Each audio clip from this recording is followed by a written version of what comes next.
বছৰ বয়সৰ পৰাই মই দুখটো অনুভৱ কৰিলোঁ। মই ৰাতিপুৱা মূৰত টেবুল এখন সৰু টেবুল এখন মূৰত লৈ যাওঁ, লৈ গৈ পেলাই মই শিমলুগুৰি বাছ ষ্টেণ্ডৰ ওচৰত টেবুলখন পাৰি বহোঁ, 25 পইচাকৈ তামোল বিকোঁ। 8 বছৰ বয়সৰ পৰাই মই দুখটো অনুভৱ কৰিলোঁ। কিন্তু অসম সোমোৱাৰ পিছত নগাঁওমান পাওঁতে তাৰ ডেথ হৈছেহি। আৰু কংগ্ৰেছটো বৰ মই শ্ৰদ্ধাৰে লৈছিলোঁ, কাৰণ কেলৈ মোৰ এটা তেজতে আছে, মই যি কামেই কৰোঁ নিখুঁতকৈ কৰোঁ আৰু মই কাকো ঠগিব নোৱাৰোঁ। কিন্তু মই জিকিয়ে যেতিয়া বিধায়ক প্ৰণৱ গগৈ ডাঙৰীয়া ভৰিত ধৰি পেলাই সেৱা কৰিবলৈ গৈছোঁ, মোৰ মূৰত হাত দি তেখেতে এটাই কথা ক'লে, এপিচ মাছলৈও লোভ নকৰিবা, এপিচ মাছলৈও লোভ নকৰিবা, বুঢ়া কাললৈকে তুমি এই ৱাৰ্ডটোত খাবা। অভিযান্তা মিছন ইউটিউব চেনেললৈ আপোনালোকক স্বাগতম জনাইছোঁ। আজি আমাৰ লগত আছে এগৰাকী সাহসী মহিলা বুলি ক'ব লাগিব শিৱসাগৰৰ। আৰু আমাৰ আজি সাক্ষাৎকাৰ দেখুৱাৰ এটা মূল কাৰণটো হৈছে যে আমি জীৱনত বহুত ঘাত প্ৰতিঘাত পাৰ কৰি এটা স্থান পাওঁগৈ। সেই স্থানৰ কথা ক'বলৈ যাওঁতে আমি এগৰাকী মহিলাৰ কথা শিৱসাগৰৰ নাম ল'ব লাগিব। আৰু সেইগৰাকী মহিলা হৈছে শিৱসাগৰৰ ৰেড ক্ৰছ ৰোডৰ ৰূপা বৰা, এগৰাকী দুঃসাহসী মহিলা বুলি ক'ব লাগিব। জীৱনৰ বাটত বহুতো ঘাত প্ৰতিঘাতৰ মাজেৰে এটা স্থান পাইছে বুলি ক'ম। আৰু সেয়া আজি আমাৰ লগত আছে। আমি ৰূপা বাইদেউৰ লগত পোনে পোনে কিছু কথা পাতিবলৈ তেওঁৰ জীৱনৰ বিষয়ে অলপ জানিব বিচাৰিম। কি তেওঁৰ জীৱনত ঘটিছিলে সেই বিষয়ে অকণমান আমি জানিবৰ কাৰণে আজি তেখেতৰ ওচৰত আহিছোঁ। পোনপ্ৰথমে ৰূপা বাইদেউ, আপোনাক আমাৰ ইউটিউব চেনেল অভিযান্তা মিছনলৈ আপোনাক স্বাগতম জনাইছোঁ। আৰু পোনে আমি আপোনাক এটা কথা সুধিব বিচাৰিছোঁ, যিহেতু আমি সকলোৱে জানো আপোনাৰ লগত বহুতো ঘাত প্ৰতিঘাত পাৰ কৰি আপুনি এটা স্থান পাইছেহি। আৰু ৰূপা বৰা বুলি ক'লে শিৱসাগৰত সকলোৱে চিনি পায়। ৰূপা বৰা কোন বাৰু আপোনাৰ মতে? নমস্কাৰ। অভিযান্তা মিছনৰ সকলো কৰ্মকৰ্তাক মই আন্তৰিক অভিনন্দন জ্ঞাপন কৰিছোঁ। আপোনালোকে শিৱসাগৰৰ এগৰাকী বলিষ্ঠ পদক্ষেপ লৈ কাম কৰি থকা মহিলা বুলি ভাবি পেলাই যেতিয়া মোক আপোনালোকে সাক্ষাৎকাৰ ল'বলৈ আহিছে। ৰূপা বৰা কোন? সেইটো বৰ ডাঙৰ প্ৰশ্ন কৰিলে। ৰূপা বৰাৰ নামটো বনাওঁতে মোৰ যথেষ্টখিনি কষ্ট হ'ল, ক'বলৈ গ'লে আৰম্ভণিটো মই বাল্যকালৰ পৰা ক'ব লাগিব। মোৰ বাল্যকালৰ জীৱনটো জন্মদাতা পিতৃ মাতৃ, জন্মদাতা যেতিয়া পিতৃ আছিলে বৰ সুখৰ আছিলে তেতিয়া। কিন্তু এনেকুৱা এটা দুখৰ বিষয় আমাৰ মূৰত পাহাৰ ভাঙি আহিলে, যিখিনি সময়ত সেইটো সময়ত মই 73 জন্ম, সেইটো সময়ত আমাৰ পৰিয়ালৰ মাহঁতে ল'ৰাৰ আশাত 5জনী ছোৱালী জন্ম দিলে। আৰু প্ৰতিগৰাকী ছোৱালীৰ বয়স খুব বেছি 2 বছৰৰ ডিষ্টেঞ্চত জন্ম দিলে। জন্ম দিয়াৰ লগে লগে মোৰ সৰু ভণ্টি 1 মাহ থাকোঁতে মোৰ পিতৃ দুৰাৰোগ্যত ভুগি ঢুকালে। তেতিয়া মই খুব বেছি মোৰ 7 বছৰ বয়স। আৰু মোৰ তেতিয়াৰ পৰাই যথেষ্ট সংঘাত কৰি জীয়াই থাকিবলগীয়া। পৰিয়ালৰ আজি পৰিয়ালৰ কথা ক'বলৈ বাধ্যত এইটো কাৰণেই পৰিছোঁ, মোৰ দেউতাৰ ঘৰৰ পৰিয়ালটো এটা সম্ভাৱ্য পৰিয়াল। কিন্তু সেইখিনি সময়ত কিমান দূৰ সম্ভাৱ্য পৰিয়ালে আমাৰ পৰিয়ালটোক চকু মেলি চালে, এইটো বহুত দুখৰ বিষয়, অতিমাত্ৰা দুখৰ বিষয়। আৰু মোৰ মা বিশেষকৈ এগৰাকী সহজ সৰল গাঁৱলীয়া, একদম খনিকৰ গাঁৱৰ ছোৱালী, খনিকৰ পুথি দেৰগাঁও ছোৱালী। খুব সৰুতে মাকো বিয়া পাতিছিলে। মাৰ মূৰত এখন পাহাৰ ভাঙি পৰিলে। সেই 8 বছৰ বয়সৰ পৰাই মই দুখটো অনুভৱ কৰিলোঁ। আমি এনেকুৱা হ'ল, এবেলা খালে এবেলালৈ চিন্তা কৰিবলগীয়া হৈ গ'ল। মাতৃয়ে কিমান তাঁত বব, মাতৃয়ে কিমান তাঁত বৈ গামোচা বিকি আমাক পেট পোহপাল দিব 5জনী ছোৱালী। বিশেষকৈ মই সেইখিনি সময়ত মোৰ পৰিয়ালৰ মানুহৰ প্ৰতি মোৰ বিতৃষ্ণা তেতিয়াৰ পৰাই মোৰ বিতৃষ্ণা এটা ভাৱ আহিলে। আজি শুনিছে যদি তেওঁলোকে, চাই যদি দেখে যদিও তেওঁলোকে বেয়া পালেও আপত্তি নাই। কাৰণ কেলৈ আজি তাৰিখলৈকে ভগৱানক মই এইটোৱেই খাটিলোঁ তেতিয়া, যে কোনো পৰিয়ালৰ মানুহৰ ওচৰত যাতে মই জীৱনত হাত পাতিব নলগীয়া হওক। সেই হিচাপে মই তেতিয়া সৰুকালতে, ক'বলৈ দুখ লাগিছে যদিও মই কৈছোঁ, এনেকুৱা হয়, মোৰ স্কুল টাউন হাইস্কুলত পঢ়িছিলোঁ। তেতিয়া হাই ছেকেণ্ডেৰী নাছিলে। 2 নং বালিকাত LP স্কুলৰ জীৱন কটালোঁ। তাৰপিছত মই টাউন হাইস্কুলত মোক মাহঁতে নাম লগাই দিলে। ক্লাছ 5ৰ বয়সত পৰা আমাৰ ঘৰত দুৱাৰমুখতে শিমলুগুৰি বাছ ষ্টেণ্ডত আছিলে, বাছ ষ্টেণ্ড আছিলে শিমলুগুৰি। তেতিয়া মায়ে কয়, আজি দুপৰীয়া তই কি বনাই দিম, একোৱেই নাইচোন। খুব দুখ লাগে আৰু এতিয়া দুখ লাগে এতিয়া বিশেষকৈ মই তেনেকুৱা মানুহ ঘৰত বহুত পুহিছোঁ তাৰমানে মোৰ সেইকাৰণে এতিয়া খুব দুখ লাগে এতিয়া মায়ে কয় কি খাবি আজি দুপৰীয়া ৰাতিপুৱা পানী ঢলা ভাত এমুঠি চবেই খাই মেলি যাওঁ কি তুমি ভণ্টিটো একদম অকণমানি একো বিষয়ে বুজি নাপায় নিমখ দি খালেও বুজি নাপায় একো বুজি নাপায় তেতিয়া মই মাক কওঁ এটা কাম কৰোঁ মোক এজন ব্যক্তিয়ে খুব সহায় কৰিলে আমাৰ সেই সময়ত বজাৰৰ হাত খোৱা আছিলে মোৰ লগৰ বন্ধু আছিলে ইনু বুলি কয় ইনুৰ দেউতাকৰ নামটো মই খুব মানে মনত নাৰাখিলোঁ বাবুজান বুলি চবেই বাবুকা বুলি মাতে তেতিয়া মই বৰ্তাৰ ওচৰলৈ দৌৰোঁ বৰ্তা যে আমাৰ ঘৰখনত আজিতো বজাৰ নাই কি কৰিম তই বেলেগ এটা লৈ আহিবিচোন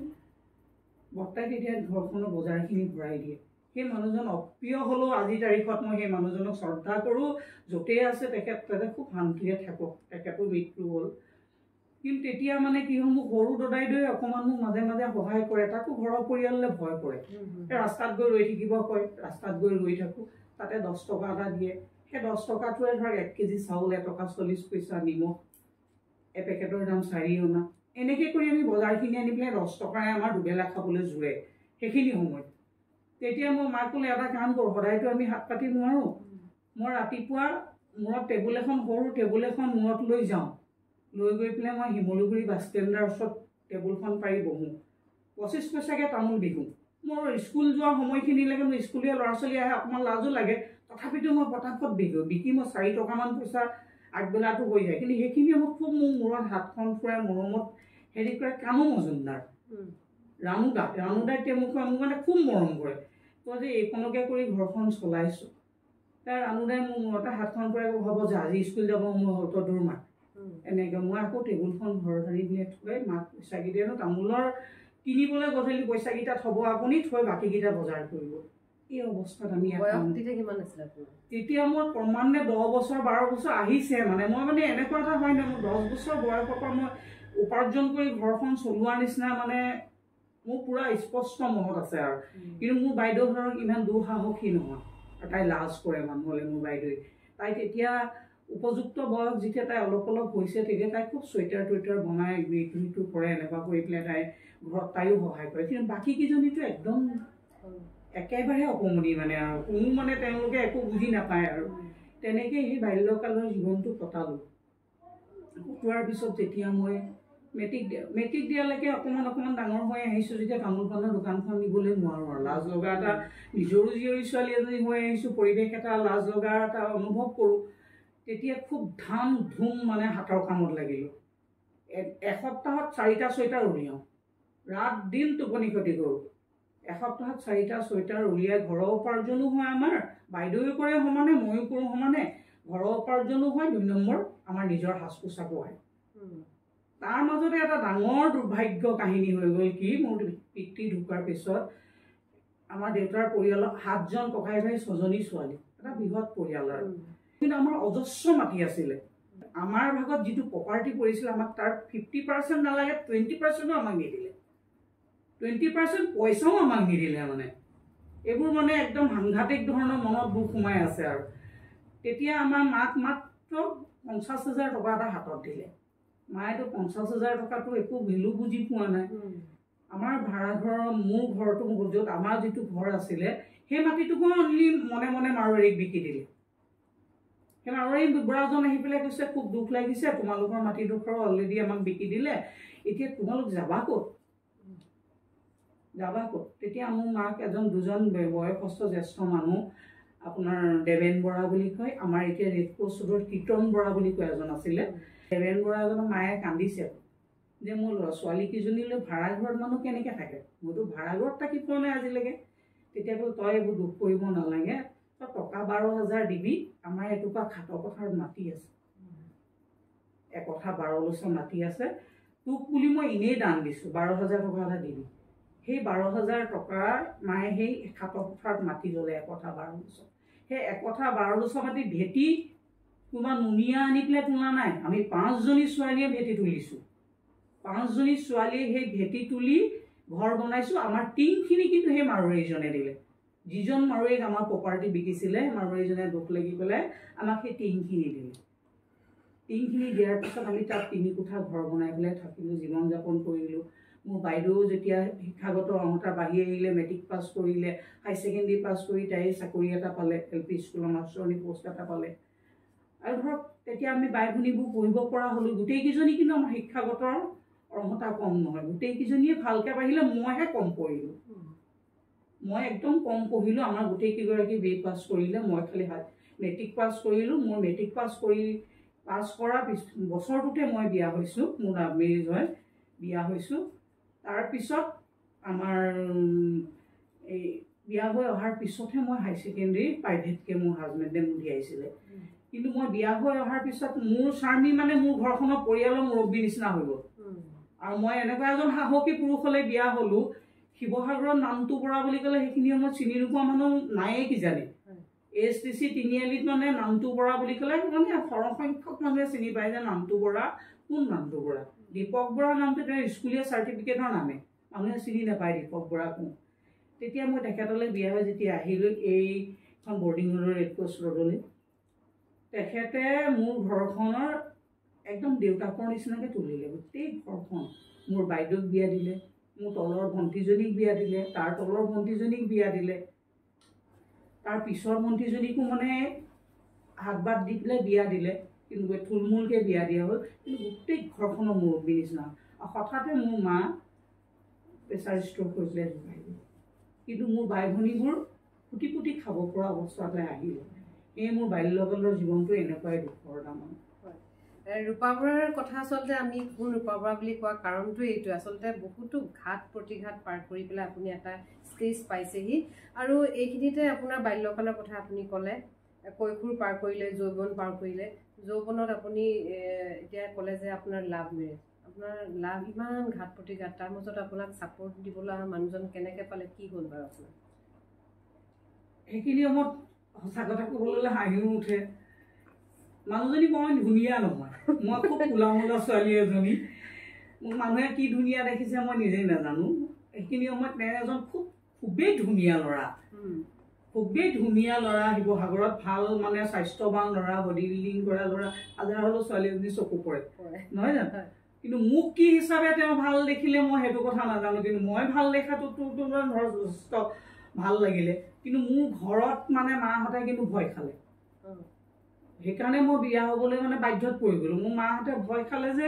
মাহঁতক কোনোবাই মাক গৈ খাটৰ পথাৰ ঘৰ, 5জনী ছোৱালী, মায়ে কৈছে মই তহঁতক আঁৰ কাপোৰৰ নিচিনাকৈ জাপি জাপি ৰাখিছোঁ, আজিলৈকে তহঁতক কোনো দাগ লগাব পৰা নাই, তই এনেকুৱা এটা ল'ৰা ভাল পাইছ যিটো ল'ৰা শিৱসাগৰৰ মানে গুণ্ডা বুলি কয়। সঁচা মোক থট ক'বলৈ গ'লে যে এটা ভাল মানে এটা মজবুত হেৰি আৰু সেই ল'ৰাটোৱে তোক বিয়া পাতি নিকিজনী এৰি দি, এনেকুৱা এটা মাহঁতৰ মনত ভয় ভাৱ সোমাই গ'ল। ভয় ভাৱ সোমাই ল'লে মোৰ ঘৰত তেতিয়াতো আৰু মাহঁতৰ মাৰপিটৰ কথা আছে। মায়ে বেলেগ এচাৰি বিচাৰি নাপাই বোলে চিৰিৰ তাঁতশাল 24 ঘণ্টা তাঁত বৈলে চিৰিয়ে কেইবাডালো ফালিলে যে তই কেলে মানে এনেকুৱা এটা ল'ৰাৰ লগত তই হেৰি কৰিছ, তোৰ ইকিজনী বাই ভনীটো এনেকুৱা ন, তই কেলে ইমান চঞ্চল মন, তোক যদি এই ল'ৰাটোৱে নি পেলাই এৰি দিয়ে, আমাৰ দুখীয়া মানুহবোৰৰ ছোৱালী গাইলে যদি কিবা এটা ঘটনা কৰি এৰি দিয়ে, তই কেলে মানে এনেকুৱা কৰিছ। মায়ে মানে অত্যন্ত আৰু মাকো যোনে তোনে কাণত লগাই আৰু ফুলাই দিছে আমাক।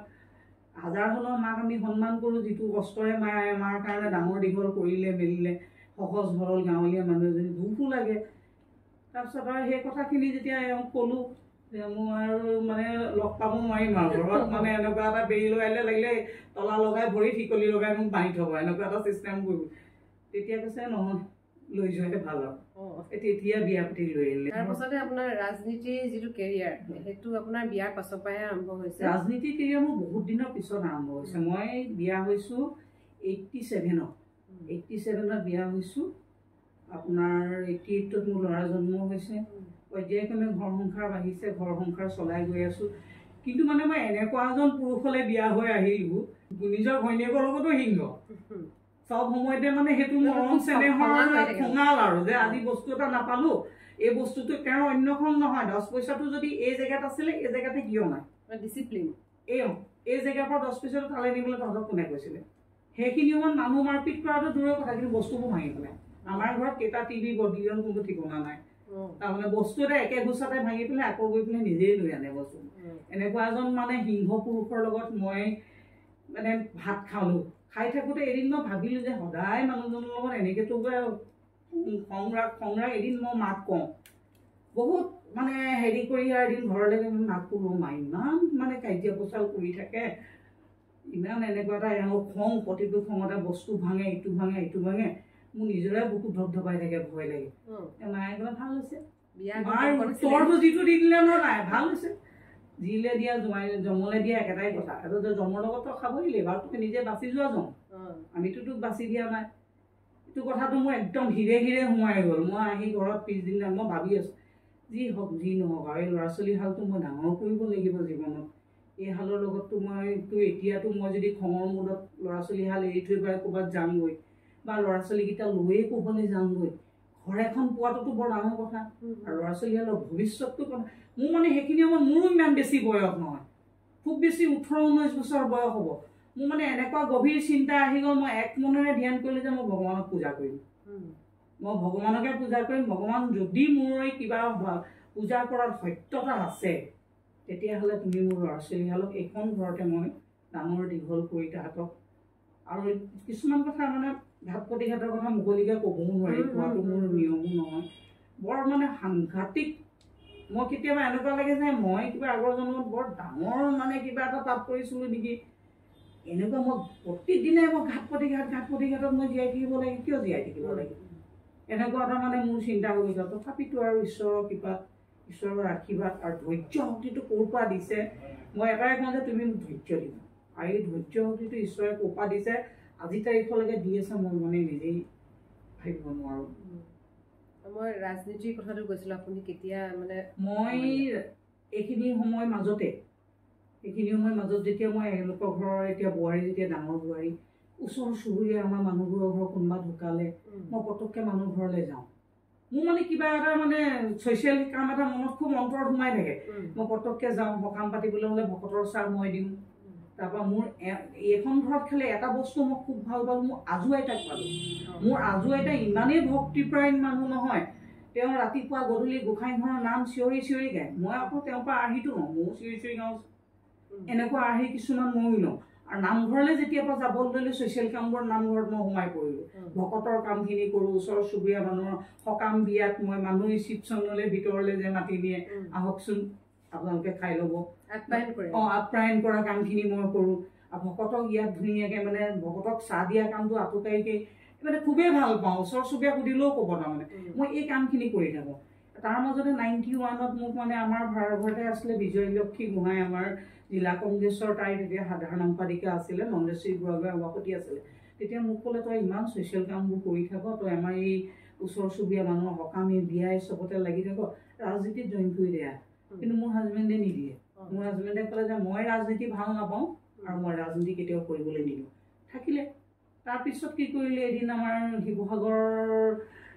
ৱাৰ্ডবোৰত মহিলা পুৰুষ ভাগ ছিষ্টেম এটা আহিলে অহাৰ লগে লগে তেতিয়া প্ৰণৱ গগৈ ডাঙৰীয়া বিধায়কক মোক খুৰা বুলি মাতোঁ তেতিয়া খুৰী আমাৰ ঘৰলৈ আহিলে সৰু পুতেকক লগত লৈ আহি পেলাই ক'লে যে ইয়াত মহিলা পৰিছে এইবাৰ তুমি ৱাৰ্ড মেম্বাৰ খেলিব লাগিব তেতিয়া এওঁ মানে খুৰীৰ আগত বোবা হৈ গ'ল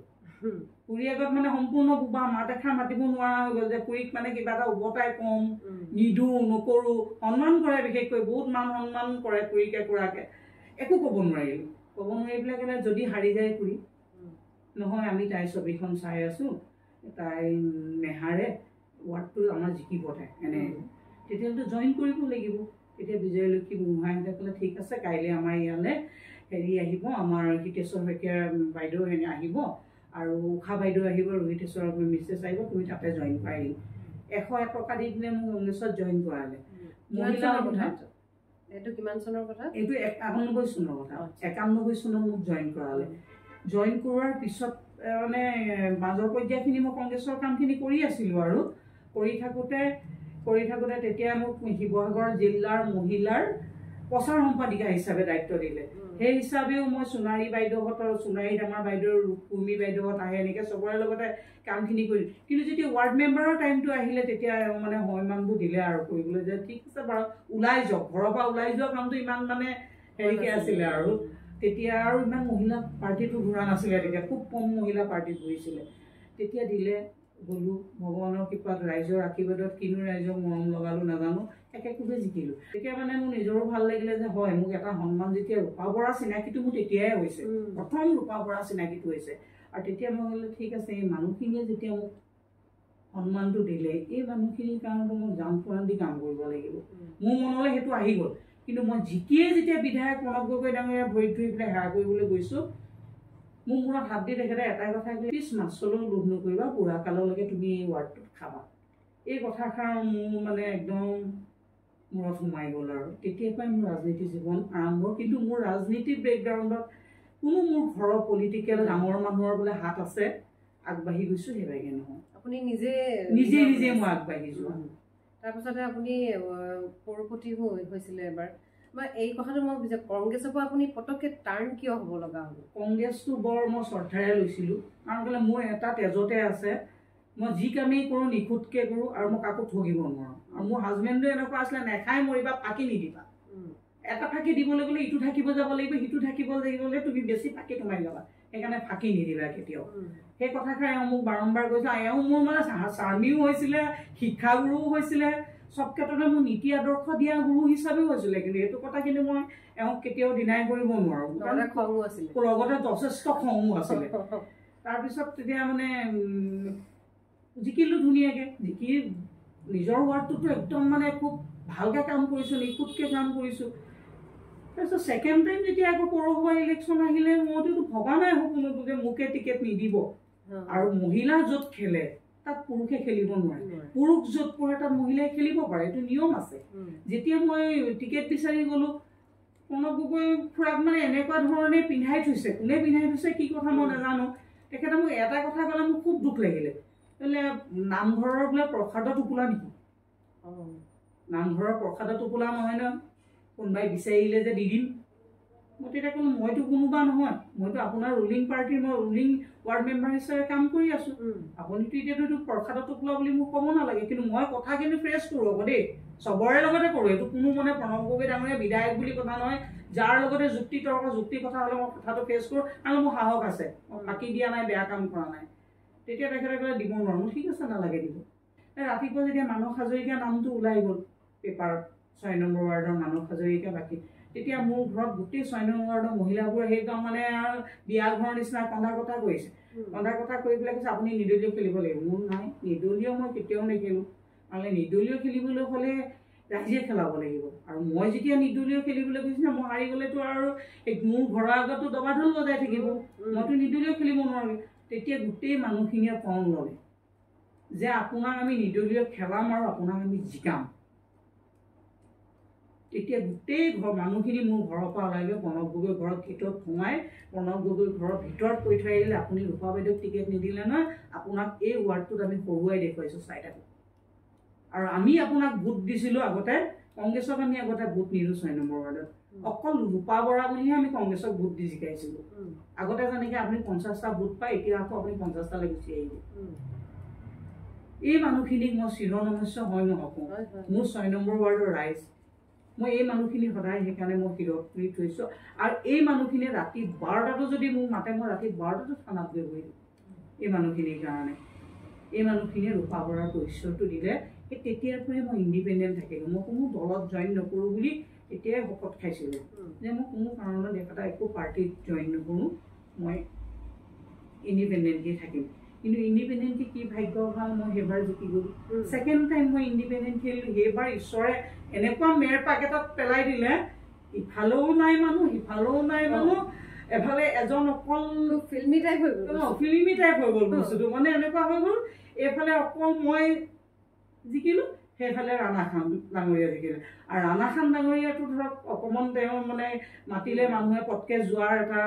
হেৰি আছে মই বেয়া নাপাওঁ দেই মন্ত্ৰৰ পৰা ৰাণাদাক খুব শ্ৰদ্ধা কৰোঁ ভাল পাওঁ ভক্তি কৰোঁ ৰাণাদাক আৰু ৰাজনীতি জীৱনত মই চেয়াৰমেনৰ যিমানখিনি কাম শিকিব লাগে মই চব ৰাণাদাক কিনাত গৈ নিজে নিজে শিকিলোঁ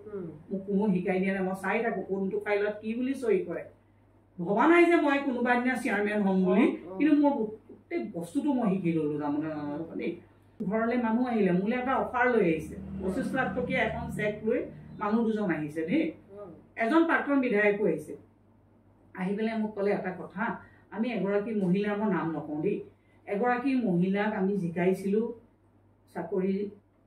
ৰিজাইন দিয়াই পেলাই জিকাইছিলোঁ পৌৰসভাৰ চেয়াৰমেন পাতিম বুলি। আজি সেই মহিলাগৰাকী জিকি আহিলে, সেই মহিলাগৰাকীক আমি চেয়াৰমেন পাতিবই লাগিব, নেপাতিলে কিন্তু নহ'ব। সেইকাৰণে আপুনি চব 5 বছৰত আপুনি কিন্তু 25 লাখ টকা ঘটিব নোৱাৰে। আপুনি আগৰ দুটা টাৰ্ম পালে, কংগ্ৰেছৰ টাৰ্মটোও পালে, আগৰ নিৰ্দলীয় টাৰ্মটোও পালে, আপুনি তেতিয়া 25 লাখ টকা ঘটিব কেতিয়াও আপুনি নোৱাৰে 5 বছৰ। আপুনি নিজে জানে, মোৰ 25 লাখ নালাগে, মোৰ নিচিনা এজনী মহিলাই 1 লাখো ঘটিব নোৱাৰো, 2 নম্বৰী কৰি মই ঘটা নাই বিশেষ। সেইকাৰণে 25 লাখ টকা আপুনি বহুত ডাঙৰ অফাৰ আনিছে এইটো মোলৈ। এতিয়া কৈছোঁ দেই, মোৰ হাজবেণ্ডে পৰ্দাখন দাঙি পেলাই মোক কৈছে চাবা 25 লাখ টকাটো বহুত ডাঙৰ টকা, এটা বৰ সৰু টকাও নহয় তেতিয়া। কিন্তু শিৱসাগৰ পৌৰসভাৰ 100 বছৰৰ পিছত মহিলা পৌৰপতি হোৱাটো এটা আকৌ তোমাৰ নাতিপুতিলৈকে নিয়ম নাম থাকি যাব, বুৰঞ্জীত লিখিত হৈ যাব। এই বস্তুটো তুমি চাবা। সেই কথাষাৰ কৈ পেলাই আকৌ গুচি গ'ল ভিতৰলৈ। মইতো বাৰু 25 টকালৈ লোভ থকাহেঁতেনতো মোৰতো কোনো কথাই নাছিলে। মই প্ৰথম টাৰ্মটোতে মোৰ ৰেকৰ্ডটো বেয়া কৰিলোহেঁতেন, দ্বিতীয় টাৰ্মটো ইণ্ডিপেণ্ডেণ্টটো মই ৰেকৰ্ডটো বেয়া কৰিলোহেঁতেন। থাৰ্ড টাইমত আকৌ মোৰ 25 লাখ টকাৰ কাৰণে মই পৌৰপতি চিটটো কিয় এৰিম বাৰু? মই তেতিয়া ক'লো আপোনালোকে বেয়া নাপাব, আপোনালোক ইয়াৰ পৰা যাওক, মই নমস্কাৰ জনাইছোঁ। আৰু এইটো দ্বিতীয় দিনে এই কথাটো মোৰ লগত আলোচনা কৰিবলৈ আৰু কাকো নপঠিয়াব। মই বিশ্বাসে মোক আপোনালোকে আমনি কৰি আছে, বিশ্বাসে আমনি কৰি আছে আপোনালোকে, মোক এই কথাষাৰ নুশুনিব আৰু। তেতিয়া তেখেতলোক গুচি গ'ল। আপোনাৰ কেনেকুৱা লাগিছে নহয়, মই এক্সট্ৰা অনুভৱ এটা কেলে কৰা নাই গম পোৱা নাই। মোৰ মানে পৌৰসভাখনলৈ গৈ আছো যে মই, আৰু পৌৰসভাখনৰ এমপ্লয়ীখিনি এনেকুৱা হৈ গ'ল ন, গোটেইবোৰ যে মোৰ ককাই ভাই বুকুৰ আপোন নিজৰ বন্ধু, প্ৰত্যেকৰে ঘৰৰ দুখবোৰ বুজি পোৱা, এনেকুৱা এটা মোৰ আপোন লাগি গ'ল নাই। কিন্তু এক্সট্ৰা কিবা এটা লগা নাই। কিন্তু পৌৰপতি আসনখন এটা বৰ উজু কথা নহয়, বিশেষকৈ ঐতিহাসিক শিৱসাগৰৰ পৌৰপতি আসন। মানে নিজকে নিজে ভাবিছোঁ ভগৱান মহান প্ৰভু ঈশ্বৰক মানে অশেষ ধন্যবাদ জ্ঞাপন কৰিছোঁ যে মোৰ ব্ৰেকত কোনো মন্ত্ৰী MLA নথকাকে, একো নথকাকে যে মই এই আসনখন পাবলৈ যোগ্য হৈছোঁ। সেইটো কাৰণে মই ভগৱানক ধন্যবাদ দি পেলাই মই, আৰু বিশেষকৈ মোৰ হাজবেণ্ডকো ধন্যবাদ দিব লাগিব। তেওঁৰ কথাবোৰ খঙাল ঠিকেই, কিন্তু কথাবোৰত মানে এটা এটা প্ৰশ্নবোধক চিন থাকে আৰু উত্তৰ থাকে। সেই হিচাপে মই পৌৰপতি আসনখন পাইছিলোঁ। তাৰ মাজতে মই আৰু এটা কথা আপোনাক সুধিব বিচাৰিছোঁ। আপোনাৰ এজন একদম য়ং ল'ৰা হঠাৎ ঢুকাই গ'ল, আপুনি মাতৃ হিচাপে আপোনাৰ বহুত কেনেকুৱা লাগিব এইবোৰ চবেই জানিব। আৰু সেই ক্ষেত্ৰত আপোনাৰ তেখেতে সংসাৰো কৰিছিলে, সেই ক্ষেত্ৰত আপোনাৰ লগতে এতিয়া থাকেনে ফেমিলি? এইটো মানে এটা মই সুধিব নালাগে, তথাপিও মই কৈছোঁ গোটেই পৃথিৱীৰ কোনো মাতৃৰ কাৰণে এইটো কেনেকুৱা কি মানে সাংঘাতিক বেদনাদায়ক কথা। মোৰ ল'ৰাটো জন্ম হওঁতে মৃত্যু বুলি ঘোষণা কৰিছিল। মই তেতিয়া প্ৰেগনেণ্ট, প্ৰথমো মোক চাই আছিলে হেমন্ত বৰুৱা ডক্টৰ, মৃত্যু বুলি ঘোষণা কৰিলে। এই মাহটোৱে দেই, এই শাওণ মাহটো, আজি আপুনি সাক্ষাৎ ল'বলৈ আহিছে, সেই শাওণ মাহতে, সি শাওণৰ 5 তাৰিখে জন্ম হৈছিলে, জুলাই 22 তাৰিখ আছিলে। তেতিয়া মৃত্যু বুলি ঘোষণা কৰিলে। আমি ডিব্ৰুগড়ত নি পেলাই তেতিয়া ক'তো এখনো নাৰ্ছিং হোম নাই, অকল GM খন আছিলে। GM খনত মোক অপাৰেশ্যন কৰিলে, ভৱানী প্ৰসাদ চলিয়াই মৃত্যু ল'ৰা বুলি ঘোষণা কৰিছিলে। সেইকাৰণে মোৰ হাজবেণ্ডে ভাবিলে যে বেবীটো মৰা 7 মাহত জন্ম, আৰু ক'তনো ল'ৰাটো আছে নাই। কিন্তু 2 ঘণ্টামানৰ পিছত চিষ্টাৰ এগৰাকী, তাত নগা নাৰ্ছ চিষ্টাৰ এগৰাকী আহি পেলাই কৈছে আপোনাৰ বোলে কেনেকুৱা মাক বাপেকে বোলে, আপোনালোক বোলে আপোনাৰ বোলে ল'ৰা এটা জন্ম হৈছে, খবৰ লোৱা নাই। তেতিয়াহে ধৰক হুলস্থুল হৈছে, ল'ৰাটোতো মৃত্যু বুলি কৈছিলে। তেতিয়া সি আৰু 7 মাহৰ ল'ৰা কপাহত ভৰাই অকণমানি বেবী, আৰু একদম অকণমানি তেৰি, সেই হিচাপে ইমান কষ্ট কৰি ল'ৰাটো ডাঙৰ দীঘল কৰিলোঁ মই। আৰু মোৰ ল'ৰাৰ বেয়া গুণ বুলিবলৈ মাকক বৰ মতা হিচাপে কথা কোৱা কোনো দিনাই মই নেদেখিলোঁ। সেই হিচাপে ল'ৰাৰ বাপেকলে ভয় কৰে, বিশেষকৈ যথেষ্ট ভয় কৰে, বাপেকক সন্মানো কৰে। সি কাম কৰিছিলে প্ৰাইভেট কোম্পানী এটাত, APL-ত যথেষ্ট টকা উপাৰ্জন কৰিছিলে। ভনীয়েকৰ বিয়াত 10 লাখ টকা সি অকলে খৰচ কৰিছে। সি তাৰ মানে এনেকুৱা এটা মানে হেৰি আছে। আৰু তাৰ এটা গুণ খুব ভাল, সি খুব এক্সাৰচাইজ কৰি থকা ল'ৰা। মিষ্টাৰ শিৱসাগৰ ফিটনেছ আছিলে এবাৰ, সি 3-4 বাৰ গৈ অল আছামৰ হৈ পেলাই বডি বিল্ডিঙো খেলিছিলে। জিমনাষ্টিক নেশ্যনেল প্লেয়াৰ আছিলে। সি অসম অলিম্পিক খেলা, তৰুণ গগৈ যেতিয়া ডাঙৰীয়াই অসম অলিম্পিক পাতিছিলে, মোৰ 2টা ল'ৰা ছোৱালী নেশ্যনেল খেলা। সি মানে খুব সাংঘাতিক হেল্ডি ল'ৰা আছিলে। আৰু ড্ৰিংকছ কৰে, আমি এইটো মিছা কথা কৈ লাভ নাই, সি সদায় গধূলি সময়ত ড্ৰিংকছ কৰে। কিন্তু বিয়া পতালৈকে মই তাক মানে সাৱটি ধৰি থাকিলোঁ, বেছি সাৱটি ধৰি থাকিলোঁ, খুব সাৱটি ধৰি থাকিলোঁ, যাতে তই ৰাতি শুলে মোৰ লগত শুৱে। বেলেগত নোহোৱা দেউতাকো হুলস্থমতে ঢুকালে খুব ভালকৈ তাৰ ৰুম চুম দেউতাকে বেলেগে বনাই থৈ গৈছে বিয়া চিয়া পাতি গৈ ৰুম বেলেগে বনাইছোঁ কিন্তু সি সেইটো ৰুমত অকলে শুবলৈ আমি নিদিলোঁ আৰু বিয়া পতাৰ পিছতে দিলোঁ সি যেতিয়া উপযুক্ত বয়সত বিয়া পাতিলে নিজে চোৱা ছোৱালী আমি বাধাও দিয়া নাই আমি এইটোৱে কৈছোঁ যে ভাল ছোৱালীজনী চা তোৰ লগত মিলি খাব পৰা আমাৰ লগততো নালাগে সি ছোৱালীজনীও ভাল ছোৱালী এজনী বিয়া পাতিলে ভাল যথেষ্ট ভাল ছোৱালী এজনী বিয়া পাতিছে মাৰ্ঘেৰিটাৰ পৰা ধুনীয়াকৈ 3 বছৰ ঘৰ সংসাৰ ধুনীয়াকৈ চলালে আমি জোকাৰোঁ কেতিয়াবা সংসাৰ বহাচোন কেলেনো গৈ আছোঁ এইবোৰ কথা আমি তাৰ লগত মাক পুতেক হিচাপে নহয় জোকাৰোঁ যেনেকৈ তেনেকৈ তেতিয়া সি ভিতৰি কিন্তু তাৰ মানে এনেকুৱা এটা হৈ আছে বুলি মই নাজানো কিন্তু দেই আৰু ময়ো পাৰ্টি কামত ধৰক বেছি সোমাই পৰিলোঁ সোমাই মেলি পৰি মই ঘূৰি ফুৰিলোঁ ঘূৰি ফুৰাৰ লগে লগে যেতিয়া মই তাৰ ৰুমত নোসোমাওঁ এসপ্তাহমানৰ পিছতহে মই তাৰ ৰুমত কেতিয়াবা বাবা কি কৰিছ এনেই ভাল নালাগে আৰু বিয়া পাতিলে যেতিয়া আৰু ৰুমটোত আৰু মই আৰু এনেকুৱা কথাত বাধা দি নাথাকোঁ যাতে ঘৈণীয়েকেও যাতে এইটো নাভাবে যে মাকে একেবাৰে ল'ৰাটোক বুকুত সাৱটিয়ে ধৰি থাকে এনেকুৱা এটা ভাৱ ভাবিব বুলিও মই ধৰি নাথাকোঁ এদিন মই গোসাঁই ঘৰত মানে মোৰ এটা বৰ ডাঙৰ কথা কি গোসাঁই ঘৰত মই যিমানখিনি প্ৰসংগীয় নাম কৰে যিমানখিনি মানে নামঘৰত নামঘৰীয়াই নাম কৰে বৰগীতৰ পৰা গুণমালাৰ পৰা আমাৰ হেৰিলৈকে আপোনাৰ গুৰু ভতিমাৰ পৰা যিমানখিনি প্ৰসংগীয় নাম কৰে মোৰ 2 ঘণ্টা লাগে মই সেই নামখিনি খুব চিঞৰি চিঞৰি কৰোঁ মই এইটো কাৰণেই কওঁ মোৰ ভাড়াঘৰত ওপৰত মানুহ আছে বহুত মোৰ ল'ৰা ছোৱালী আছে ঘৰখনৰ গোটেই বাতাবৰণটো চেঞ্জ হৈ যাওক ৰাতিপুৱা মানে নাম গালে যে বাতাবৰণ এটা চেঞ্জ হৈ যায় মই সেই বাতাবৰণটো চেঞ্জ হ'বলৈ কাৰণে মই নামষাৰ খুব ধুনীয়াকৈ গাওঁ আৰু মোৰ ভাড়াঘৰৰ মানুহে আহি পিনে মোক কয় বৰমা আপোনাৰ নামতে আমি সাৰ পাই যাওঁ গাবচোন চিঞৰি চিঞৰি গাব মই চিঞৰি চিঞৰি নাম গাওঁ সেইকাৰণে সেই নামখিনি গাই পেলাই উঠি আহিছোঁ মই ই উঠা নাই 10টা বাজিলে মোৰ বাবাটো কি হ'ল ই যে উঠা নাই মোৰ আকৌ কি হয় গোসাঁই ঘৰৰ পৰা আহি পেলাই মানে এটা ডাঙৰ অভ্যাস সেইটো মানুহে শুনিলে কি কয় নাজানো গোসাঁই ঘৰৰ হাত দুখন মই পটককৈ আহি নামঘৰৰ পৰা ওলাই আহি সেই হাত দুখন মই চবৰে গাত নলগাওঁ ল'ৰাটো মূৰত এনেকৈ মোহাৰি দিওঁ আৰু যদি ছোৱালীটো নাই বিয়া দিলোঁ ঠিকেই ছোৱালী এই কাৰোবাৰ মূৰত সকলোৱে ভতিজাকেইটা আহিলেও মূৰটো তেনেকৈ হাতকেইখন মোহাৰি দিওঁ তাৰ মূৰটো তেনেকৈ হাতখন মোহাৰি দিবলৈ যাওঁতে গাটো তামাম গৰম বোলো এইটো জ্বৰ উঠিছে নেকি ইমান গৰম উঠছ তেনেকৈ গ'ল ই উঠিলে মানে তাৰ চকুকেইটা ভয়ংকৰ একদম ৰঙা একদম মোৰতো জণ্ডিচ চিনখন হৈছে দেই জণ্ডিচ হৈছে কিবা এটা হৈছে গ'ল কি কৈছে মোৰ আজি আঁঠু তলৰ ভৰিকেইটা ইমান বিষাইছে বোলে মই ক'ব পৰা নাই বয়স কিমান হৈছিলে তাৰ তেতিয়া চলি আছিলে 32 বছৰ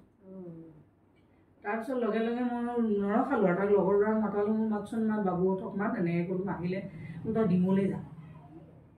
জণ্ডিচৰ মালাডাল পিন্ধিলে জণ্ডিচৰ মালা পিন্ধিলে পিছদিনাখন পিন্ধিলে তাৰ পিছদিনাখন পিন্ধিলে কমা নাই মালাডাল দীঘল হৈ পৰিছে কিন্তু কমা নাই মই তেতিয়া বোলো এইটো নহয় অসমীয়া দৰৱৰ নিয়মখিনি কৰিলোঁ তো ডক্টৰৰ ওচৰলৈ নিব লাগিব লগে লগে ডিব্ৰুগড় পঠিয়ালোঁ ডিব্ৰুগড়ত গৈ পেলাই আমাৰ ঘৰুৱা ডক্টৰ শ্ৰীমন্ত মাধৱ বৰুৱা তেখেতে চালে চাই মেলি দিলোঁ তোমাৰ বোলে ভয়ংকৰ ফেটি লিভাৰ তোমাৰ ফেটি লিভাৰ ভয়ংকৰ আৰু তোমাৰ জণ্ডিচ মানে ইমান বেছি হৈ গ'ল আজি তাৰিখৰ জণ্ডিচ নহয় তোমাৰ 4 মাহমানৰ আগৰ পৰা জণ্ডিচ হৈ আছে তুমি গম নোপোৱা তেনেকৈ তেতিয়াতো আৰু জণ্ডিচটোতো আৰু কৈছে যে তুমি বেয়া বস্তু যদি অকণমান মুখত দিয়া কিন্তু পৰ্যায়টো বেয়ালৈ যাবগৈ আৰু যদি বেয়া বস্তু নোখোৱা তোমাৰ ভাল হৈ যাব কিমাননো ডক্টৰৰ কথা মানি অলপ দিন চলিলে তাৰপিছত দেখিছোঁ ইচ্ছাকৈ আকৌ ওলাই যাবলৈ ধৰিছে ভাল পোৱা দেখিলে ওলাই যায় আকৌতো বাহিৰততো কি বেয়া বস্তু খাই আমি নাজানো তাৰ পৰ্যায়ক্ৰমে আকৌ 2nd টাইম ডিব্ৰুগড়লৈ নিলোঁ ডিব্ৰুগড়ত 2nd টাইম আকৌ ডক্টৰে ক'লে যে নহয় ই মনা নাই কথা খাই লাহে লাহে লগে লগে মই আকৌ গুৱাহাটী এপ'লো নিলোঁ গুৱাহাটী মুঠতে মই 3টা মাহত ল'ৰাটো হেৰুৱাইছোঁ কেছটো কিন্তু ভেৰি ক্ৰিটিকেল 80% লিভাৰ ডেমেজ হৈছে 20% লিভাৰ ভাল হৈ আছে 20% লিভাৰত কিন্তু আমি ৰিকভাৰী কৰিব পাৰোঁ 10% লিভাৰ ভাল হৈ থাকিলেও ৰিকভাৰী হৈ যায় আমি ৰিকভাৰী কৰিব পাৰোঁ সেইটো কাৰণে মানে আপুনি এডমিট কৰিব লাগিব মোৰ মনটো এবাৰ এডমিট কৰোঁ নকৰোঁ লাগিছে যেনে এডমিট কৰি দিম মই ঘৰলৈ মানুহটো নিব নোৱাৰিম নেকি এনেকুৱা কিছুমান মানে মোৰ হেৰি ভাৱ আহিছে মনলৈ আৰু তাৰপিছত তথাপিতো ভাল হোৱাৰ চান্সটো আছে মই এডমিট কৰি দিলোঁ প্ৰথম দিনা ভাল দ্বিতীয় দিনা ভাল আৰু তাত তাকে দৰৱবোৰ খুব হাই ড'জৰ দৰৱ দিছে তৃতীয় দিনাও ভাল 4ৰ্থ দিনা সি ৰাতি 1টামান বজাত খুব উকি মাৰিছে মই কিনাৰতে শুয়ে আছোঁ পেইনকিলিন লৈ আছোঁ ইমান উকি আহিছে মই তেতিয়া কেলৈ উকি আহিছোঁ তেতিয়া তাৰ মূৰত পৰিছে জণ্ডিছে জণ্ডিছে পুৰা মূৰত ধৰিছে তেতিয়া ডক্টৰ চক্টৰ যিমান আছে তাত খালি এটা ভাল কি প্ৰতিটো কেবিনৰ মুখে মুখে মানে চিষ্টাৰ দুগৰাকী টেবুল এখন থৈ দিয়ে যিকোনো ক্ষেত্ৰতে মানে মুহূৰ্ততে আমি পাওঁ অঁ তেওঁলোক সোমাই আহিলে চব মানুহ দৌৰা-দৌৰি ওপৰত ইমাৰ্জেঞ্চি ডক্টৰ চক্টৰ চব আহি পেলাই বেৰি ধৰিছে কি হৈছে এনেকৈ সুধিছে মেলিছে তাক কথাবোৰ সুধিছে তে ফটকৈ ডক্টৰক যেতিয়া সুধিলে যে এয়া আপোনাৰ কোন হয় হিন্দীত সুধিছে চিনি নাপাওঁ সেই কথাটো কৈ দিলে সেই কথাটোৱেই তাৰ মৃত্যুৰ কাৰণ হৈ গ'ল চিনি নাপাওঁ মই এনেকৈ ক'লোঁ তাৰপিছত অকণমান দেৰি পিছত ঘূৰি অহাৰ পিছত সি ইংলিছ কথা পাতে বাহিৰত থকা ইংলিছত টকিং কৰি ডক্টৰক কৈছে মই কেতিয়াও ICU নাযাওঁ মই ICU পেচেণ্ট নহয়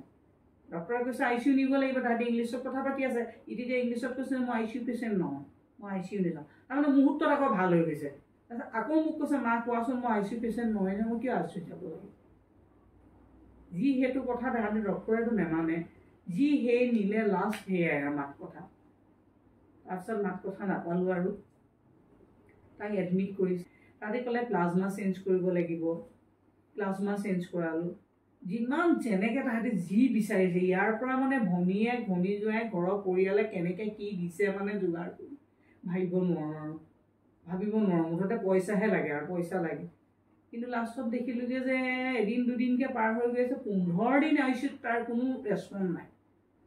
মইতো একদম সাহস হ'বই লাগিব মোৰ সাহস গোটাব লাগিব মই 15 দিন যেতিয়া ৰেচপন্স নাই 15 দিনত মই 23 লাখ টকা তাত দিলোঁ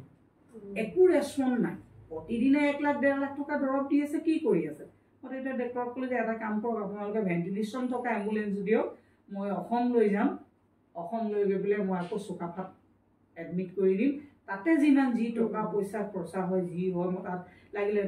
10 বছৰ থাকক মই ঘৰ বিক্ৰী হ'লেও মোৰ ল'ৰাটোতো মই বচাব লাগিব ভাই মই 10 বছৰ তাক ট্ৰিটমেণ্ট কৰি পেলাই হ'লেও মই তাক চুকাফাত ৰাখিম তাহাঁতি তেতিয়া ক'লে যে ভেণ্টিলেশ্যন থকা এম্বুলেঞ্চ নিবলৈ হ'লে 1,70,000 মোৰ লাগক ডাঙৰ কথা মই নিজে ল'ৰাটো ICUৰ পৰা উলিয়াই লৈ আহিছোঁ উলিয়াই লৈ আহি পেলাই এম্বুলেঞ্চত মই নিজে বহি আহিছোঁ 4 দিন হায়দৰাবাদৰ পৰা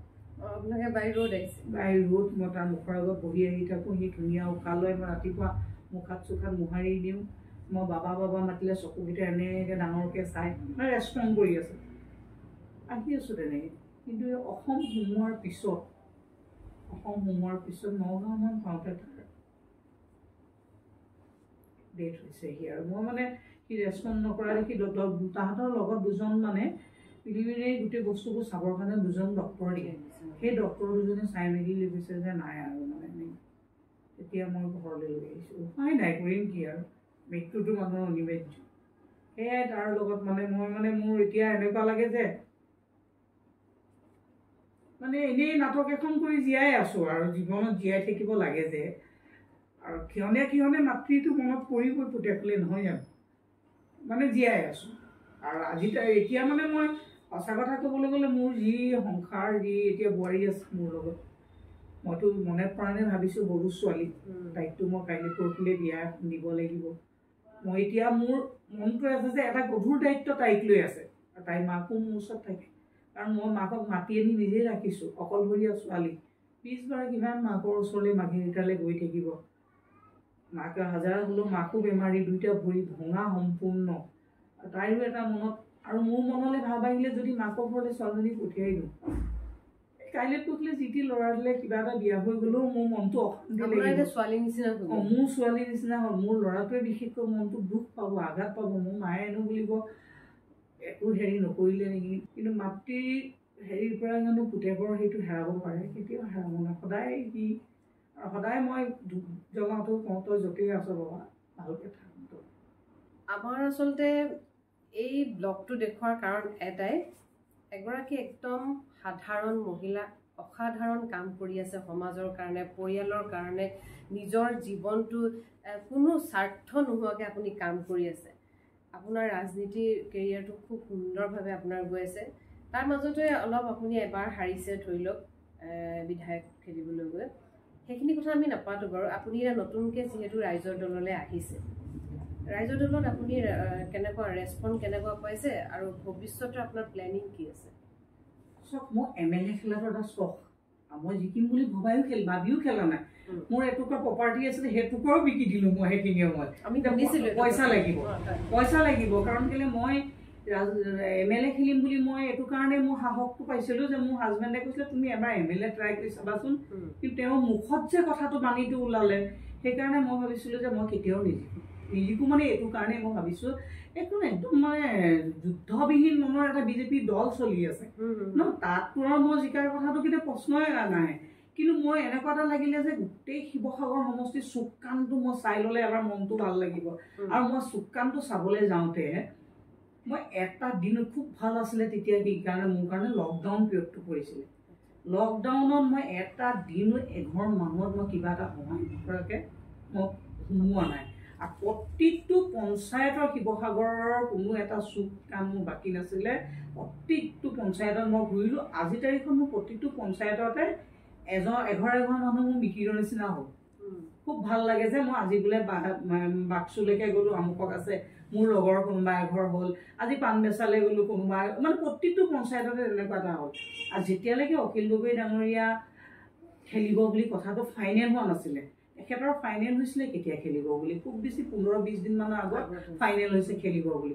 তেতিয়া মোক ৰাইজৰ দলৰ মানুহে মোৰ লগত কথা পাতিছিলে যে বাইদেউ আপুনি নমিনেশ্যন নেপেলাব তেতিয়া মই ক'লো যে মোৰ নমিনেশ্যনখন নেপেলালে ইয়াত এটা বদনাম আহি যাব যে ৰূপা বৰাই ৰাইজৰ দলৰ পৰা বা কংগ্ৰেছৰ পৰা বা কাৰোবাৰ কংগ্ৰেছৰ মূলত কথা পাতিবলৈ আহিছিলে কাৰোবাৰ কিবা এটা মোটা এমাউণ্ট ল'লে সেইকাৰণে নমিনেশ্যনখন নেপেলালে সেইটো কথা তেতিয়া মই কৈছোঁ যে নহয় অখিল গগৈ ডাঙৰীয়াই জিকিব কাৰণ কেলৈ ৰাইজে হাত বাউল দিছে তাত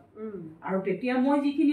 যিখিনি ভোটৰ কথা মই পাতিছিলোঁ সেই মানুহখিনিকো ক'লোঁ আপোনালোকে জিকাওক এইবাৰ অখিল গগৈ ডাঙৰীয়াক আপোনালোকে জিকাওক আৰু ময়ো সহযোগ কৰিছোঁ লাগিলে মোৰ ভোটটো অখিল গগৈ ডাঙৰীয়া পাব মই মানুহজনক লগ পোৱা নাই কিন্তু ৰাইজে যিটো বস্তুৰ আন্তৰিকতা ইমান হেঁপাহ দেখুৱাইছে আৰু মানুহজন বিনা দুখত সোমাই আছে সেইকাৰণে সেই ব্যক্তিজন জিকাটো ময়ো বিচাৰোঁ অখিল গগৈ ডাঙৰীয়াৰ ৰাইজৰ দল পিছত হৈছে যেতিয়া কৃষক মুক্তি আছিলে মই তেতিয়া তেখেতলোকৰ কিছু ল'ৰাকক মই কিছুমান ক্ষেত্ৰত বহু ক্ষেত্ৰত সহায় কৰি থৈছোঁ সেই হিচাপে মই ৰাজনীতি প্ৰক্ৰিয়াটো চলাইছোঁ মই খালি কাম কৰি গৈ আছোঁ শাস্ত্ৰ ভাগৱতত লিখা আছে কাৰণ মই ভাগৱতখন পঢ়িলোঁ ভাগৱতখন পঢ়ি মোৰ এতিয়া অন্তিম একদম মানে দশম অধ্যায়ৰ অকণমান বাকী আছে যিখিনি পঢ়ি মোৰ অভিজ্ঞতা যেনেকুৱা ধৰণৰ মোৰ জ্ঞানখিনি আহৰণ কৰিছোঁ কৰ্ম কৰি যোৱা ফল নিবিচাৰিবা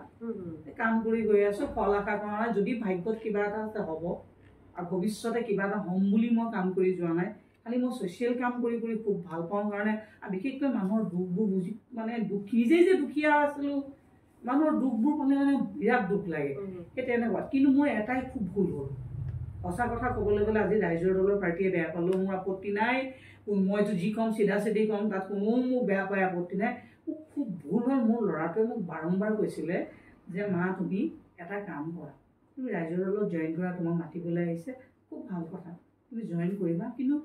পৌৰসভা ইলেকশ্যনটো খেলি জইন কৰিবা